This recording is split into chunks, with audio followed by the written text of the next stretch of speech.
После предательства мужа жена уехала в дом деда, но, услышав ночью стук в дверь, она оцепенела.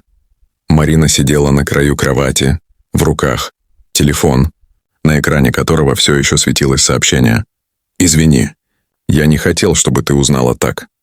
Эти слова обожгли сильнее, чем само предательство. Она не кричала, не плакала, да просто смотрела в пустоту. На столе стояла недопитая кружка кофе. На полу разорванные фото со свадьбы. На одном из них муж Андрей держал ее за руку и обещал никогда не предать. Именно этой рукой он теперь обнимал другую женщину. Она встала, достала чемодан и начала бросать вещи без разбора. Те же свитеры, которые вязала сама, те же книги, где между страницами остались письма с признаниями, теперь все это было мертвым грузом. Когда хлопнула входная дверь, дом будто выдохнул вместе с ней. На лестнице Марина столкнулась с соседкой, та удивленно подняла брови. «Куда это ты, милая?» «К деду», — коротко ответила она. «Дом надо привести в порядок». Она не сказала, что едет не столько чинить дом, сколько себя. Автобус уносил ее все дальше от города, от предательства, от боли. За окном мелькали поля, мокрые от дождя, и Марина впервые позволила себе вздохнуть глубоко. Где-то в груди медленно прорастала тишина, болезненная, но чистая. Когда она добралась до дома деда, солнце уже садилось.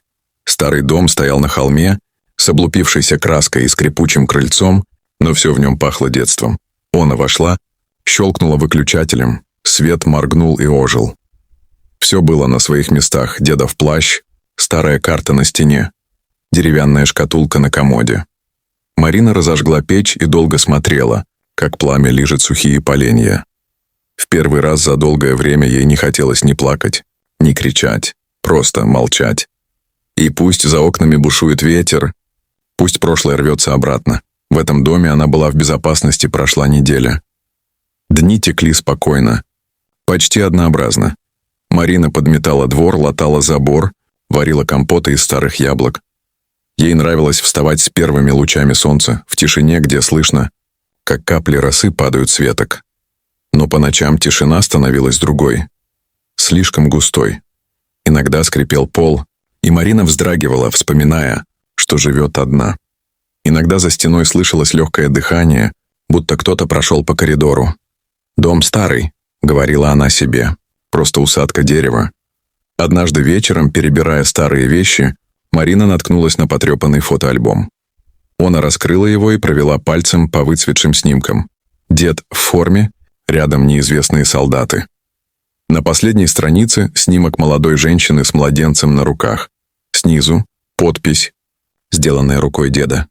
«Моя Лена и Маринка. Берегите друг друга, если судьба разведет». Слезы вдруг сами выступили на глазах. Марина вспомнила, мама умерла, когда ей было 10, а дед был единственным, кто оставался рядом. Он часто говорил загадки, рассказывал истории о тайне старого дома. Тогда она смеялась. А теперь почему-то стало тревожно.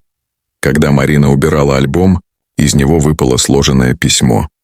На пожелтевшем листе рукой деда было написано: «Прошла неделя. Дни текли спокойно, почти однообразно». Марина подметала двор, латала забор, варила компоты из старых яблок. Ей нравилось вставать с первыми лучами солнца, в тишине, где слышно, как капли росы падают с веток. Но по ночам тишина становилась другой, слишком густой. Иногда скрипел пол, и Марина вздрагивала, вспоминая, что живет одна. Иногда за стеной слышалось легкое дыхание, будто кто-то прошел по коридору. «Дом старый», — говорила она себе, — «просто усадка дерева». Однажды вечером, перебирая старые вещи, Марина наткнулась на потрепанный фотоальбом. Она раскрыла его и провела пальцем по выцветшим снимкам. Дед в форме, рядом неизвестные солдаты. На последней странице снимок молодой женщины с младенцем на руках. Снизу подпись, сделанная рукой деда. «Моя Лена и Маринка. Берегите друг друга, если судьба разведет». Слезы вдруг сами выступили на глазах. Марина вспомнила, мама умерла, когда ей было 10, а дед был единственным, кто оставался рядом. Он часто говорил загадки, рассказывал истории о тайне старого дома. Тогда она смеялась. А теперь почему-то стало тревожно. Когда Марина убирала альбом, Из него выпало сложенное письмо. На пожелтевшем листе рукой деда было написано: «Если со мной что-то случится, ищи ключ под камнем у колодца. Он откроет то, что спасет тебя».